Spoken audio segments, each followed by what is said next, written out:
Mahal ko mga kapatid, minamahal ko mga kaibigan at mga viewers. Ako'y nakakita ng napakagandang wild na ampalaya. Ito'y paborito kong pagkain. Paborito kong gulay na sa aking karanasan ay napakagaling na tulong para maging malakas ang iyong resistensya. Napakagaling na immune system booster. Talagang pag kayo po'y nahilig kumain nito, kayo'y mamimihasang kumain. Sapagkat mararamdaman nyo talaga sa inyong katawan ng dulot ng kagandahan nito mga kapatid. Pag kayo po ay mababa ang inyong hemoglobin, mababa ang inyong iron sa dugo, kayo po'y kumain nito mga kapatid. At kayo po ay pwedeng uminom ng sariwa nito mga kapatid. Pag gusto nyo ng sariwang pagkain nito, ay pwede nyo po itong dikdikin lang. Matapos yung hugasan, didikdikin nyo, pipigain nyo. Ay talagang ang Diyos po nito ay napakagaling na para sa ating kalusugan. Hindi kayo basta magiging ubuhin, hindi kayo magiging mahina ang inyong baga. Ito po yung napakagaling magpalakas ng baga. Talagang ang dugo ninyo ay gagawin itong malusog. Pag kayo po laging umiinom ng sariwang katas nito o kumakain kayo ng nilaga lang nito.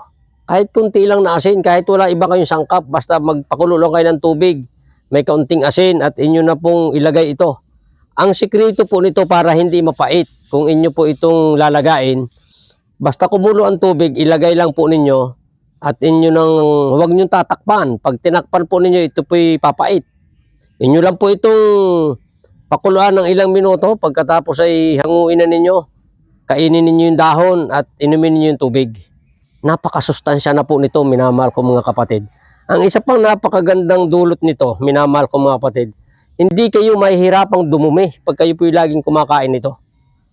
At isa pa, hindi kayo magiging malilimutin. Sa atin pong kapanahunan, mga bata pa ay malilimutin na. Wala pang 40 years old ay malilimutin na. Laging ang sabi sa akin ni Brother Jojo, ilista mo ha, kasi mamaya limot ko na yan. Pag may nagpupunta po sa aking mga may sakit at aking binibigyan ng mga instruction kung paano gagamitin ang mga halamang gamot, ang sabi sa akin, Brother Jojo, pakilista naman kasi mamaya ilimot ko na yan.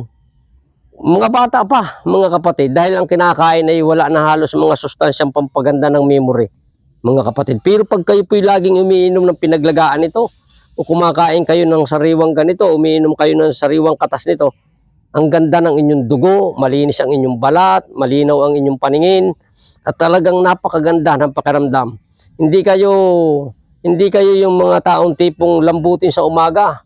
Hindi kayo yung taong ang inyong pakiramdam ay parang hinang-hina kayo. Ang inyong katawan ay magiging presko. Sa mga taong may mga prostate gland problem, makakatulong ng malaki ang pag-inom ng pinaglagaan nito. Mga kapatid, mga taong ang kanilang mga resistensya ay mahina, makakatulong po ng malaki.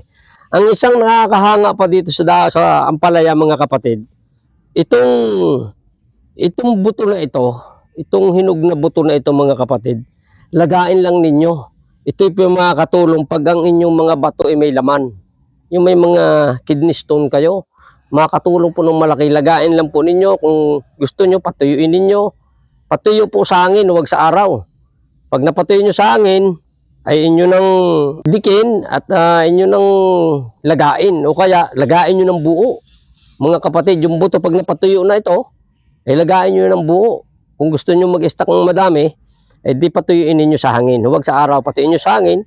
Pagkatapos ay para may preserve nyo, ay di ibilad nyo sa araw na isang oras pag tuyo na sa hangin.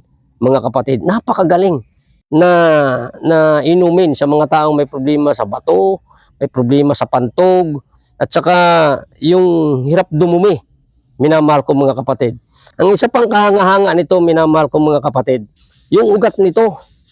Pag nilaga po ninyo at ininom nyo palagi, mawawala ang inyong arthritis. Huwag lang kayo magkakain ng matataba, mga mamantika at maalat. Sundin lang po ninyo ang mga payong pangkalusugan, minamahal ko mga kapatid. Mabibiyayaan kayo. Ang maganda nito ay libre, hindi na ninyo bibilhin, mga kapatid. O kung bilhin man ninyo sa palengke, mura lang po. Minamahal ko mga kapatid. Wala siyang chemical. Sa mga halamanan, sa mga daan, may makikita po kayo. Pero maganda nito, ay kumuha na po kayo ng mga hinog na ganito. Patapos yung buto, isabog lang ninyo sa paligid ng bahay at magkakaroon po kayo katulad nito, nakasampay lang sa bayabas. Ay talagang pagpapalain kayo ng Panginoon, minamahal ko mga kapatid. Ako'y naniniwala, pag ang tao ay talagang magsisikap na maging malusog, talagang gagawa siya ng parang makakita ng mga bigaling ng mga halamang gamot. Silbing pagkain, silbing gulay, at silbing mga inuming magbibigay ng maayos na kalusugan. Pagpalain po kayo ng Panginoon.